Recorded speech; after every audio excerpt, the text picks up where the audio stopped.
الحمد لله الحمد لله وكفى وسلام على عباده الذين اصطفى أما بعد فأعوذ بالله من الشيطان الرجيم بسم الله الرحمن الرحيم ألم يأتهم نبأ الذين من قبلهم قوم نوح وعاد وثمود وقوم إبراهيم وأصحاب مدين والمؤتفكات أتتهم رسلهم بالبينات فما كان الله ليظلمهم ولكن كانوا أنفسهم يظلمون۔ سورہ توبہ کی آیت نمبر 70 ہے اور اس کی بعد کی آیات بھی ہیں انشاءاللہ۔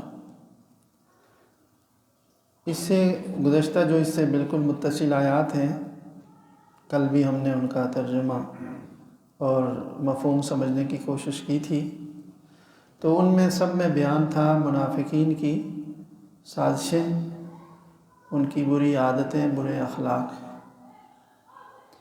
اور جو نبی کریم صلی اللہ علیہ وسلم کو ان سے تکالیف پہنچ رہی تھی، ان کا ذکر تھا۔ تو اب اس کے بعد اب اللہ تعالیٰ، یہ بھی انہی سے متعلق ہے، ایک عبرت کے لیے ایک بات ذکر فرما رہے ہیں۔ فرمایا کہ الم یأتہم نبأ الذین من قبلہم، کیا ان لوگوں کے پاس، یعنی ان منافقین کے پاس، ان لوگوں کی خبر نہیں پہنچی جو ان سے پہلے گزرے؟ یعنی یہاں تھوڑی سی بھی یہ ہمارے لیے بھی بڑی سمجھنے کی اور سبق سیکھنے کی بات ہے۔ فرمایا کہ کیا ان لوگوں کے پاس، ان منافقین کے پاس ان لوگوں کی خبر نہیں پہنچی جو ان سے پہلے گزرے ہیں، قوم نوح وعاد وثمود وقوم ابراہیم، نوح کی قوم، عاد اور ثمود اور ابراہیم کی قوم اور مدین کے باشندے اور جن بستیوں کو الٹ دیا گیا تھا، ان لوگوں کی خبر ان کو نہیں پہنچی ہے۔ یعنی یہ ایسے تاریخی واقعات ہیں جو مسلمان غیر مسلم سب کو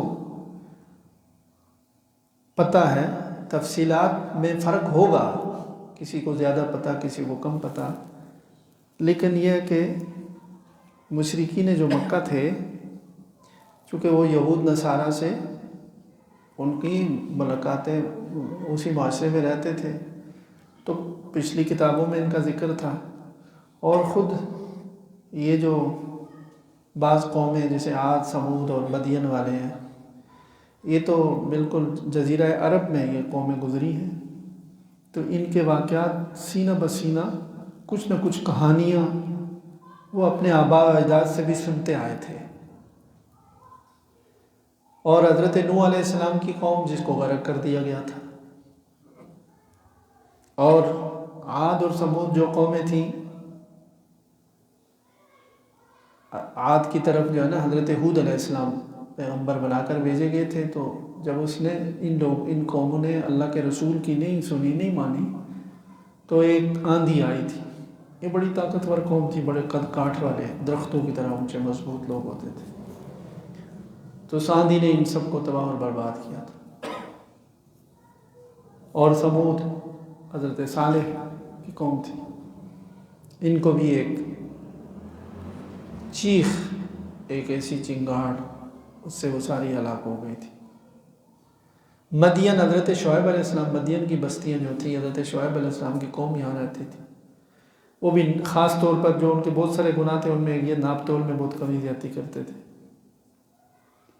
تو ان پر بھی 2-3 قسم کے عذاب آئے، آگ بھی برسی تھی، بارش رکی ہوئی تھی، کبھی آگے تفصیل ان کی کسی جگہ پر پوری خود قرآن میں آ جائے گی۔ لیکن بہرحال یہ کہ ان کی تاریخ بھی ان کو اتنی معلوم تھی کہ ایک قوم گزری اور ان پر یہ عذاب آیا، اور مؤتفقات وہ بستیاں جو الٹ دی گئی تھی، یہ لوط علیہ السلام کی قوم کی بستی جو اب بحر مردار آج بھی ہے، یہ دنیا کا سب سے نچلا حصہ ہے، زمین کا سب سے سمندر سے نیچے ہے یہ۔ تو یہ جو نوح علیہ السلام کی قوم ہو گئی، اسی طرح حضرت ابراہیم علیہ السلام کے بارے میں تو عرب اتنا تو جانتے ہی تھے کہ وہ ہمارے دادا ہیں، ہمارے جد امجد ہیں، ان کی کچھ بچی کچی باتیں معلوم تھیں کہ ایک بادشاہ تھا بڑا ظالم جابر، اس کا نام نمرود تھا، اس کے ساتھ حضرت ابراہیم علیہ السلام کا مقابلہ ہوا اور ایک مچھر کے ذریعے وہ ہلاک ہوا، اس کی قوم بھی ناپید ہو گئی۔ ایک زمانے میں وہ بڑے دنیا میں ہم سے زیادہ اچھے رہنے والے تھے، بستیاں اور شہر آباد ہیں اور بڑی زندگی کی ریل پہ رونقیں ہیں، اس وقت وہی سب کچھ تھے، اور اللہ کے پیغمبر حضرت ابراہیم علیہ السلام سمجھو کہ اس سارے قوم لوگوں میں ایک اجنبی اور کمزور اور ایک ایسی بات کی دعوت دینے والے جس کو کوئی قبول نہیں کر رہا ہے، تو وہ اتنے بڑے بڑے بادشاہ اور لوگ، انہوں نے ابراہیم علیہ السلام کی دعوت کو قبول نہیں کیا، اللہ کے رسول کو جھٹلایا۔ تو یہ اشارہ کر دیا کہ بھائی ایک جنرل سی بات ہے کہ ان کو نبی مانتے یا نہیں مانتے، رسول اللہ صلی اللہ علیہ وسلم، یہ تو سوچیں کہ یہ واقعات تو ہوئے ہیں دنیا میں، یہ کیوں ہوئے؟ ہر واقعے کے اندر کسی ایک شخصیت کا ذکر آتا ہے،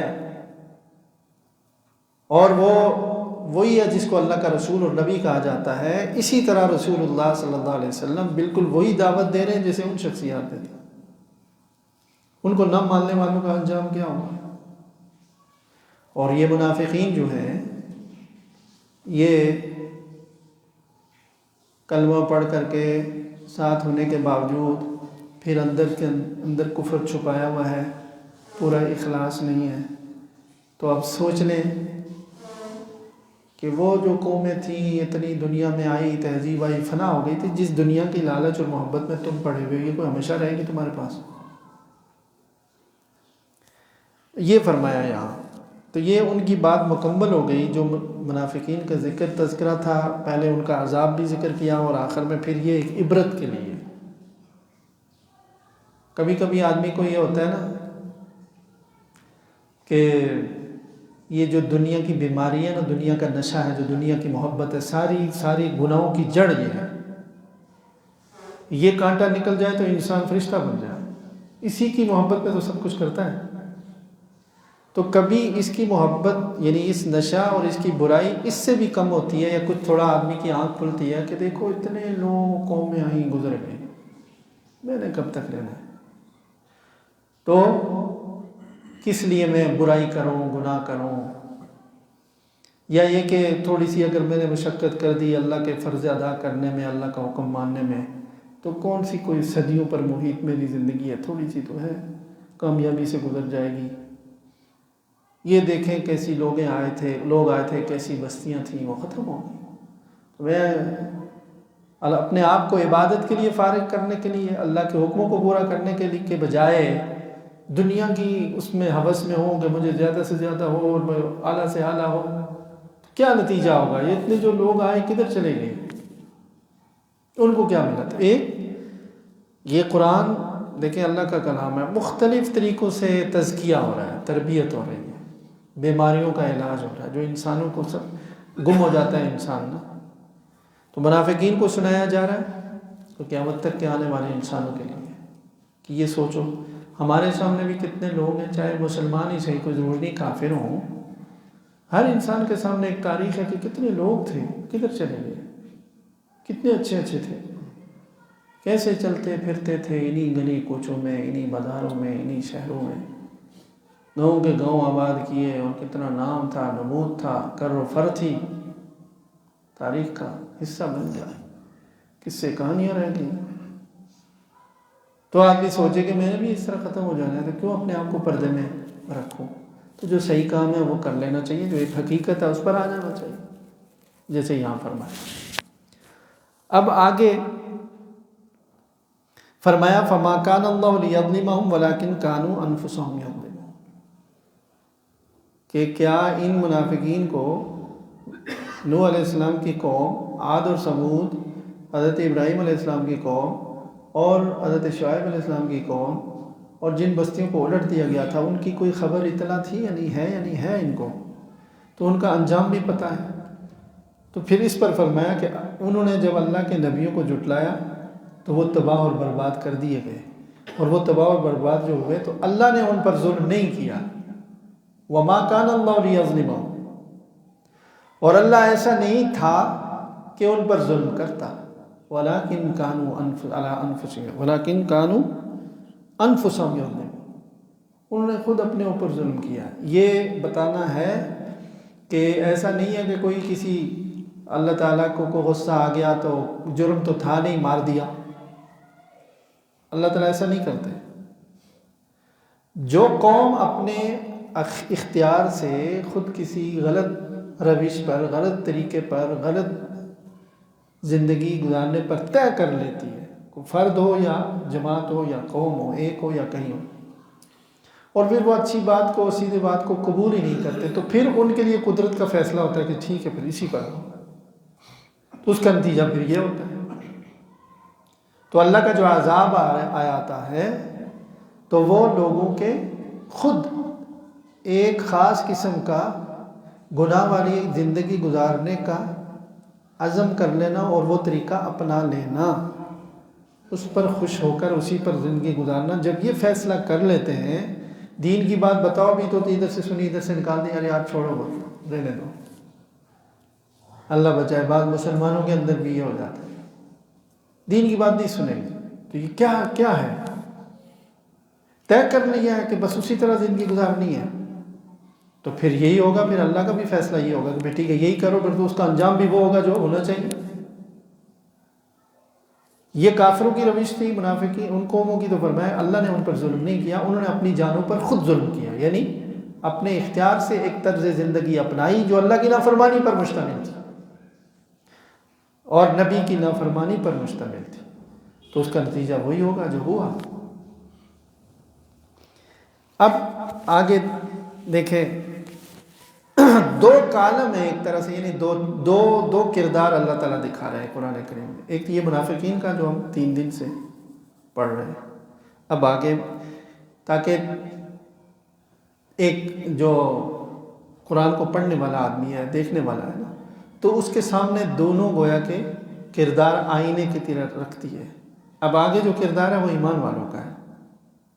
یہ منافقین کا طریقہ تھا کہ زبان سے تو کلمہ پڑھ رہے ہیں اور اسلام کی حکومت ہونے کی وجہ سے، مسلمانوں کی طاقت کی وجہ سے چاہتے ہیں کہ دنیاوی فائدہ ہو جائے، ان میں شامل رہو، پیش نظر صرف دنیا کا فائدہ ہے، اور یقین ہے نہیں۔ تو جب کہیں دیکھتے تھے کہ کوئی دوسری طرف سے کوئی شاید مسلمان مغلوب ہو جائیں، مسلمانوں کو شکست ہو جائے، تو اندر سے دوسری طرف بھی رابطے رکھے ہوئے ہیں کہ ادھر بھی ہمارے پاس آپشن رہے، اور جب دیکھتے ہیں کہ مسلمان ہی طاقتور ہو رہے ہیں، یہاں بھی فتح ہوگی، وہاں بھی، تو پریشان بھی ہوتے تھے، خوش نہیں ہوتے تھے۔ تو اور پھر اپنی ان حرکتوں کی وجہ سے ہر وقت خوف کی کیفیت میں رہتے تھے کہ اصل حقیقت کا پتہ نہ چل جائے، ہماری باتوں کا بھی اطلاع نہ مل جائے، تو ویسے بھی ایک بے مزہ سی زندگی ہے۔ تو یہ ایک کردار ہے۔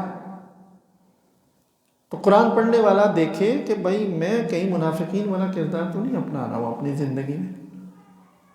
ایک تو یہ، اب ان کا جو انجام ہوگا وہ اللہ نے بتا دیا، اوپر بتایا کہ ان کے لیے عذاب علیم ہے، ان پر اللہ کی لعنت ہے، یہ اور کفار جہنم میں جائیں گے اور جہنم ہی ان کو راس آئے گی۔ یہ ہم نے کل آیات پڑھی۔ آگے فرمایا والمؤمنون والمؤمنات بعضهم اولیاء بعض۔ آج کی اصل آیات یہ ہیں، بالکل اس کے مقابلے میں جیسے کہ منافقین کی ذکر کی تھی نا کہ المنافقون والمنافقات بعضهم من بعض، یہاں سے آیات شروع ہوئی تھی، آیت نمبر 67 سے کل جو ہم نے پڑھی، اس میں یہ تھا کہ منافق مرد منافق عورتیں ایک ہی جیسے لوگ ہیں، یعنی عورتوں مردوں میں فرق نہیں ہے، پکا نفاق ہے، اس لیے گھروں کے اندر گھسا ہوا ہے۔ اس کے مقابلے میں یہ المؤمنون والمؤمنات بعضهم اولیاء بعض، ایمان والے مرد اور ایمان والی عورتیں، یہاں تھوڑا سا انداز مختلف ہے، وہاں تو فرمایا ایک جیسے ہیں، یہاں فرمایا یہ ایک دوسرے کے مددگار ہیں، مومن مرد مومن عورتیں یہ ایک دوسرے کے مددگار، یہ دین میں ایک دوسرے کی مدد کرتے ہیں۔ اللہ تعالیٰ ایسا بنا دے آپس میں کہ شوہر اپنی بیوی کے لیے دین میں مددگار اور بیوی شوہر کے لیے دین میں مددگار، یعنی دین کے کام میں وہ رکاوٹ نہ ڈالے بلکہ مدد کرے، ایک اچھی بات ہے، آپ ایسا کریں۔ اور اگر کہیں غفلت ہو جائے تو وہ یاد دلائے، نماز کا وقت ہو گیا آپ ابھی تک نہیں گئے، دیکھیں جب مسجد میں جا کر پڑھیں تو زیادہ اچھا ہے، ترغیب ہو رہی۔ کوئی عیاشی فضولیات کی بات ہوئی تو گھر والی کہتی ہے کہ نہیں یہ مناسب نہیں، اسی طرح مرد اس کو یاد دلاتا ہے آخرت کی۔ عورتوں میں دنیا کی محبت زیادہ ہوتی ہے، وہ کمزور بھی ہوتی ہیں، زیب و زینت کا بھی بہت شوق ہوتا ہے، تو مرد اچھے طریقے سے سمجھاتا ہے۔ یہ ایک دوسرے کی مدد ہے، ایک دوسرے کی خیر کی، ایک دوسرے کو خیر کی بات بتانا، اللہ رسول کی بات بتانا، آخرت کو یاد دلانا۔ تو یہ فرمایا کہ مومنین مرد اور مومنات جو عورتیں ہیں یہ ایک دوسرے کے مددگار اور ایک دوسرے کے دوست ہیں۔ منافقین تو عادتاً اخلاق اور عادات کے لحاظ سے ایک جیسے تھے، یہ نہیں فرمایا ایک دوسرے کے مددگار، وہ ایک دوسرے کے ساتھ کوئی محبت اور دوستی نہیں ہے، کوئی ایسی مفادات ہیں یا مزاج مل رہے ہیں، لیکن ایمان والے مرد عورت یہ ایک دوسرے کے مددگار ہیں مقصد کے اندر، مشن کے اندر۔ اب دیکھیں نا یہ صفات ہونی چاہیے۔ ہم بھول بھال گئے، ہمارے معاشرے میں گھروں میں چیزیں بھول گئی ہیں، تو یہ اس کو زندہ کرنے کی ضرورت ہے، خواتین کو بھی، کہ یہ جذبہ ہو کہ ہم عورتیں مردوں کے لیے دین پر چلنے کے لیے مددگار ہوں اور مرد عورتوں کے لیے ہوں، ان چیزوں کا تذکرہ ہو کہ دیکھیں اور ساری دنیا کی چیزیں ذکر کرتی رہتی ہیں، یہ نہیں ہے یہ نہیں ہے، فلاں بھی لینا ہے یہ بھی لینا ہے، ایک پوری ڈیمانڈ کی پوری لسٹ ہے آئے روز، ہے نا، شوہر کا دماغ کھانے کے لیے کہتے ہیں یہ ڈیمانڈ لسٹ میں یہ بھی ڈال دو، کوئی دین کی کوئی کمی ہے، کوئی ایسی چیز ہے، یہ بھی سوچنا چاہیے ہم لوگوں کو۔ ایک تو یہ فرمایا، اور دوسرا یأمرون بالمعروف وینہون عن المنکر، یہ مومنین مومنات جو ہے نا، مومن آپس میں معاشرے میں، اسلامی معاشرے میں ایک دوسرے کو نیکی کا حکم دیتے ہیں، برائی سے روکتے ہیں۔ ان کے مقابلے میں منافقین کی کیا خصلت عادت بتائی تھی کہ برائی کا حکم دیتے ہیں اور نیکی سے اور اچھی بات سے روکتے ہیں۔ تو اب یہ ایک پورا کردار پیش کیا جا رہا ہے نا کہ کس کیٹیگری میں، کس کیمپ میں کھڑے ہونا چاہتا ہے کوئی قرآن جو پڑھ رہا ہے۔ وہ منافقین کی صفات تھی، یہ ایمان والوں کی صفات ہے۔ لہذا کسی زندگی کے کسی مرحلے میں ہمیں ادھر نہیں جانا چاہیے کہ کہیں ہم برائی کی تلقین کرنے والوں میں شامل ہو جائیں یا نیکی سے روکنے والے بن جائیں۔ یہ تو منافقین کا شعار، عادت اور خصلت بتائی گئی ہے۔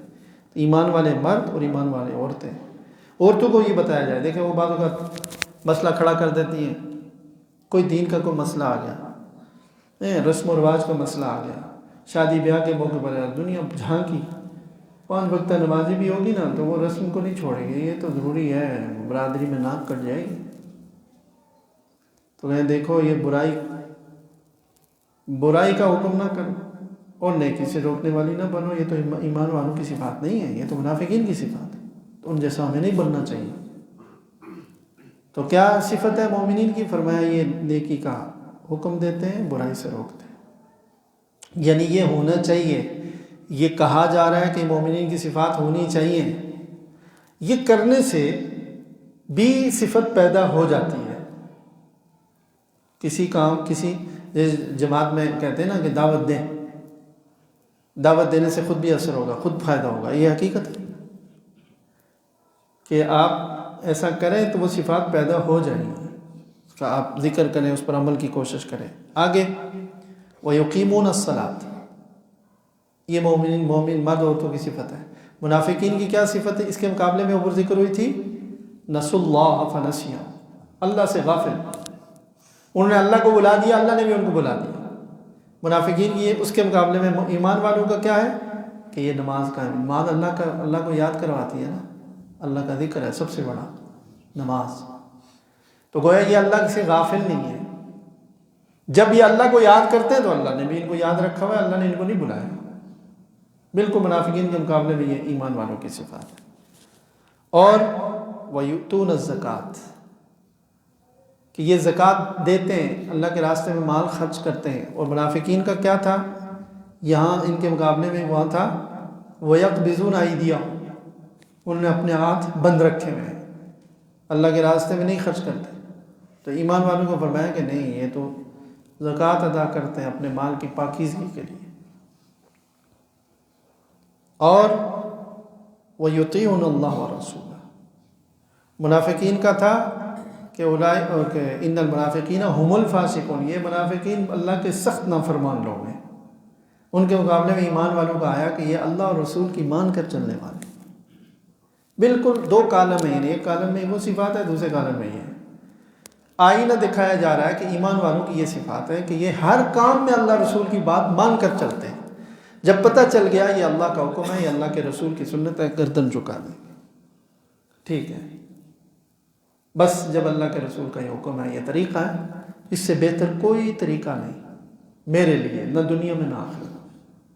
منافقین کیا کرتے تھے, سامنے تو کلمہ پڑھ رہے ہیں, نماز میں بھی شریک ہو رہے ہیں, اور انفرادی طور پر اپنی مرضی کی زندگی, بلکہ چاہتے تھے کہ یہ پابندیاں ہی ختم ہو جائیں, مسلمان ناکام ہو جائے, اسلام ناکام ہو جائے. تو یہ ساری جب ایمان والوں کی صفات ہے تو فرمایا اولئک سیرحمہم اللہ, یہی وہ لوگ ہیں جن پر اللہ تعالیٰ, پکی بات ہے کہ اللہ تعالیٰ ان کے اوپر اسی دنیا میں رحمت نازل کرے. یہ وعدہ ہے. آخرت کا وعدہ آگے آ رہا ہے, وعد اللہ المؤمنین والمؤمنات, یہ دنیا کی رحمت جو اس طرح سے اعمال کریں گے. کیا کیا ہوا کہ ایک دوسرے کے مددگار ہیں دین کے معاملے میں مومن. نمبر 2, نیکی کا حکم دیتے ہیں, برائی سے روکتے ہیں. گھروں میں اس کی بڑی فکر کریں. باہر محلے گلی میں تو چلو ہم کسی کو روکیں گے یا نہیں روکیں گے وہ بات کی بات ہے. حالت یہ بنتی جا رہی ہے کہ اولاد کی بھی فکر نہیں ہو رہی ہے.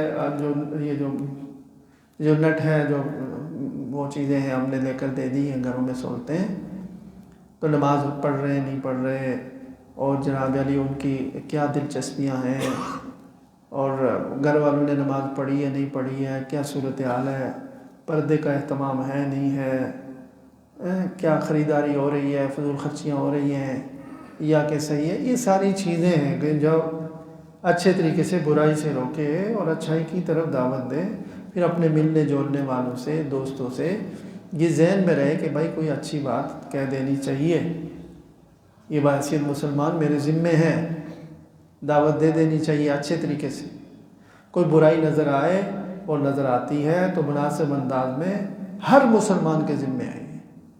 مناسب انداز میں, درخواست کے انداز میں ہی صحیح, ایسے نہ کہہ کہ اگلا چیز جائے, کہہ دے کہ یہ دیکھیں مناسب نہیں ہے, یہ گناہ کا کام. اس کا یہ ایسے ہی ہے جیسے آپ دنیاوی لحاظ سے اگر آپ کوئی نشہ کر رہے ہوں, آپ کوئی زہر کھا رہے ہوں, تو میں اگر آپ کو کہوں کہ یہ اچھا نہیں ہے تو آپ کو برا نہیں لگے گا, آپ سمجھیں گے کہ میرا ہمدرد ہے. اسی طرح جو گناہ ہیں, اللہ کی نافرمانیاں ہیں, اس سے آپ کو نقصان ہو رہا ہے, اس لیے میں کہہ رہا ہوں کہ یہ چیز چھوڑ دیں یا یہ چیز نہ کریں, اس چیز کی حوصلہ افزائی نہ کریں. اس طرح سے یہ جو صفات بیان کی گئی ایمان والوں کی. تو اگر ہم نہیں کر پا رہے تو جب یہ پتہ ہوگا کہ ذمہ تو کم کو تو دل میں افسوس تو ہوگا نا کہ یار ہم سے کوتاہی ہو رہی ہے. یہ بھی ایک ادنی درجے کی چیز ہے. اگر یہ بھی نہ ہو تو پھر خطرہ ہے. جو مسلمانوں کی اجتماعی صورت بنتی جا رہی ہے, کیا پرواہ نہیں ہے, 10 سے مت صحیح ہونا. کوئی ننگا ناچ کر رہا ہے تو زیادہ شرافت یہ کہ ادھر کی نگاہ کر کے چلا جائے گا, لیکن اس کو دل میں تکلیف ہو, اس کو پریشانی ہو کہ یہ کیا بےہودگی ہو رہی ہے, کیا اللہ کی نافرمانی ہو رہی ہے, افسوس یہ چیز کم ہو رہی ہے. اذان ہوتی ہے, لوگ بیٹھے ہوئے گپ شپ کر رہے ہیں, ہم بس اپنا چلے آئے, چونکہ عادت ہو گئی, پاس سے گزر رہے ہیں, آ گئے نماز پڑھنے کے لیے چلے گئے, تب بھی وہ بیٹھے ہوئے ہیں. تو ایک تو یہ کہ ان کو حقیر سمجھنا کہ یہ کس قدر گناہ گار ہیں، اور میں دیکھو کیسا اللہ کا فرمانبردار اور نماز، یہ ہو گیا غلط. یہ نہیں ہے، ایک افسوس ہو دل میں کہ ایسا کیوں ہو رہا ہے، اور اے اللہ اس ماحول میں رہتے رہتے جو ٹوٹی پھوٹی میں نے نماز پڑھی ہے، تو اگر یہی غلبہ رہا تو میری بھی رہ جائے گی، یا کم از کم یہ کہ میری آل اولاد سے تو جائے گی، یہ ماحول پھر غالب ہوگا. یہ کدھر جا رہے ہیں؟ تو تڑپ ہو کہ کسی طرح یہ لوگ نمازی بن جائیں، یا میں ان کو کسی طرح کہہ سکوں. اب یہ ماحول ایسا ہے کہ میں کہوں تو پتہ نہیں کیا جواب دے دیں، تو چلو نہ کہیں، لیکن یہ دل میں ایک درد ہو، یہ ایمان کا تقاضا ہے. اس کا مطلب ایمان زندہ ہے، اور بالکل بے حسی یہ خطرناک ہے، یہ ایمان والوں کی شان نہیں ہے. یأمرون بالمعروف وینہون عن المنکر. تو نہی عن المنکر کا جو میں دل والی بات بتا رہا ہوں، اس کا درجہ تیسرا یہی ہے جو نبی کریم صلی اللہ علیہ وسلم نے خود فرمایا، من رأى منکم منکرا فلیغیرہ بیدہ فإن لم یستطع فبلسانہ فإن لم یستطع فبقلبہ وذلک اضعف الایمان. تم میں سے کوئی برائی کو دیکھے تو اس کو ہاتھ سے روکے، اس کی طاقت نہیں رکھتا تو زبان سے بولنا کرے. زبان سے کہنے کی طاقت بھی نہیں رکھتا، یعنی کوئی اس میں، جیسے میں کہہ رہا ہوں کہ کوئی فتنہ، کوئی فساد، کوئی جھگڑا، کوئی مصیبت کھڑی ہو سکتی ہے، کہتا ہے نہیں کہہ سکتا ہوں، تو دل سے برا جانے اور دل میں یہ ارادہ رکھے اور یہ خواہش رکھے، یہ تمنا رکھے کہ یہ چیز ختم ہو جائے، تغییر کی خواہش رکھے. تغییر یعنی تبدیلی، کہ جو صورتحال چل رہی ہے اس میں تبدیلی آ جائے، کاش ایسے ہو جائے. تو پھر یہ ہوگا دل میں دعا کر لے گا کہ اللہ آپ کے بندے ان کو ہدایت عطا فرما دے اور مجھے دین پر استقامت عطا فرما. یہ کم سے کم درجہ ہے. تو اسی طرح وہ اللہ کے راستے میں مال بھی خرچ کرتے ہیں، اور اللہ تعالیٰ کی نماز قائم کرتے ہیں، اللہ کے راستے میں مال خرچ کرتے ہیں، اور اللہ اور رسول کی اطاعت اور فرما برداری. جہاں جب کسی نے بتا دیا کہ مسئلہ یوں ہے جی، تو وہ بحث نہ کرے. بحث کرنا سرکشی کی علامت ہے، دین کی وقت اور قدر نہیں ہے دل میں. جہاں پتہ چلے ہاں اعتماد ہو کہ یہ مسئلہ صحیح ہوگا، اتھینٹک ہے، مستند ہے، بتانے والا آدمی پر اعتماد ہے، اس کے علم پر، دیانت پر، تو اس کے بعد پھر سر جھکا دے. یہ ہے ایمان والوں کی شان. تو جو ایسے ہیں تو ان کے لیے فرمایا سیرحمہم اللہ، اولئک سیرحمہم اللہ. منافقین کے لیے فرمایا تھا نا کہ لعنہم اللہ، اوپر جو آئے تھے ان پر اللہ کی لعنت ہے. اس کے مقابلے میں فرمایا کہ جو اس کردار کے مالک ہیں یہی وہ لوگ ہیں جن پر اللہ تعالیٰ ضرور رحم کرے گا. سیرحمہم اللہ ان اللہ عزیز حکیم. اللہ تعالیٰ کا اقتدار بھی بڑا زبردست ہے، اور اللہ تعالیٰ بہت زیادہ حکمت والے. کس کو سزا دینی ہے، کس کو عطا کرنا ہے، یہ سب حکمت کے مطابق ہے، اللہ کو پتہ ہے. کچھ جو وعدہ آخرت کا ہے وہ پھر اگلی آیت میں ہے، اللہ تعالیٰ نے نصیب کیا تو انشاءاللہ آئندہ پڑھیں گے. تو خلاصہ کیا ہو گیا؟ منافقین کے مقابلے میں ایمان والوں کی کچھ صفات. جیسے منافقین کی صفات بیان کی تھی کہ وہ کیا نام ہے، برائی کا حکم دیتے ہیں، اچھائی سے روکتے ہیں، اور اللہ کے راستے میں خرچ کرنے سے میں اپنے ہاتھوں کو روک کر رکھتے ہیں. غفلت کی زندگی ہے، اللہ کی طرف کوئی دھیان نہیں، توجہ نہیں، اور یہ ان کا خصوصیات. اور نافرمان ہے، اللہ کا نافرمانی ڈٹ کر کرتے ہیں، کوئی پرواہ نہیں، گناہ آ گیا جو جی میں آیا گیا. ایک یہ کردار ہے.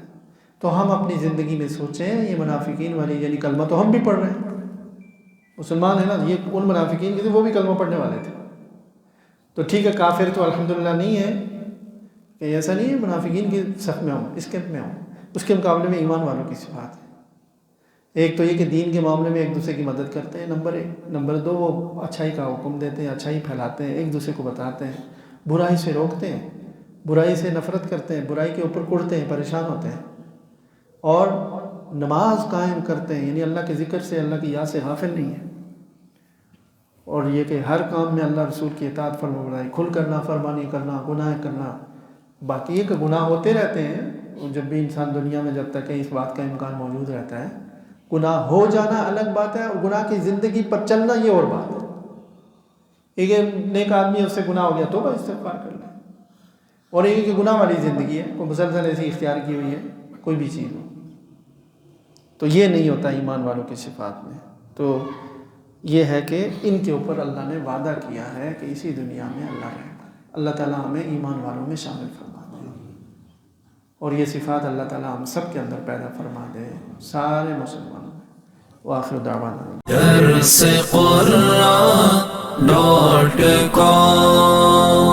www.darsequran.com